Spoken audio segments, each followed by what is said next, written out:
তুমি কোন শহরে পোলা গো লাগে উড়া ধুরা, এই গানটা দাও আমরা শুনবো। তোর কোন কোন জায়গায় ব্যথা গো বান্ধবী ললিতা, কোন কোন জায়গায়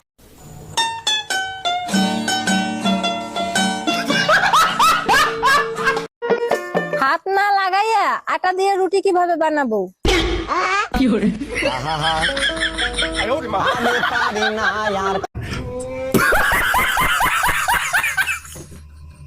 এই লাইন দে। এই লাইন দে তো। আরে কি করছিস? কেন লাইন দিচ্ছি? আরে গাধা, কারেন্টের লাইন দিতে বলছে।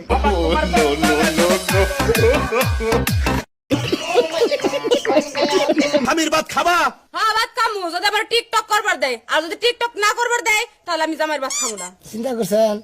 মানে টিকটক যদি করবার দেয় তাহলে স্বামীর ভাত খাবো, আর যদি টিকটক করবার না দেয় তাহলে আমার স্বামীর ভাত খাবো না। নেই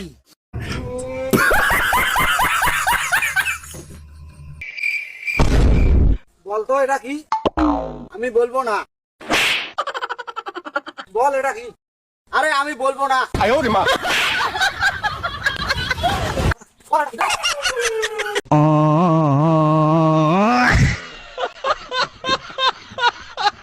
আমি তোমার লাগি,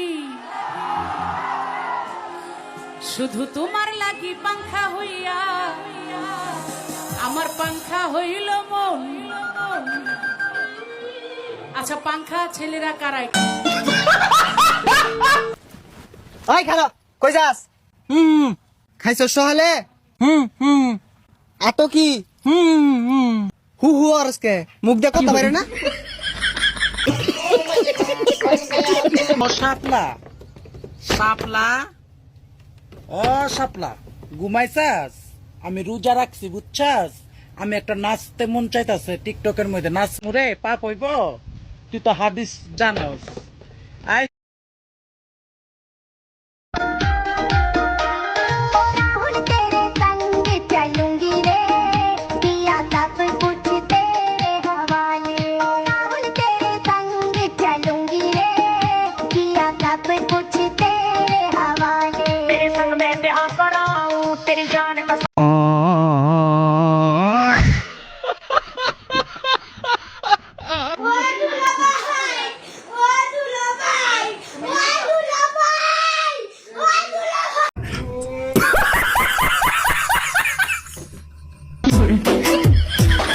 এই ভাই দাঁড়ান। কি ভাই, এলাকায় নতুন নাকি? বাড়ি কোথায়? মাই বাড়ি তো ইতালিয়া। তাহলে তো আপনার অনেক টাকা। হো, অনেক টাকা। তাহলে আপনার কত টাকা? এই তো মিলিয়ন কোটি হবে। হ্যাঁ, তাহলে আপনার পিছে কতজন কর্মচারী থাকে? এই তো 5,000-এর মতো হবে। ও, তাহলে আপনার দৈনিক ইনকাম কত? এই তো 1-1.5 কোটি তো হবেই, এসব তো রাখি না। এত টাকা? তাহলে ভাই আপনার কাজটা কি? এই তো আমার কাজটা হচ্ছে এলাকায় ঘুরে ঘুরে মিথ্যা কথা বলা।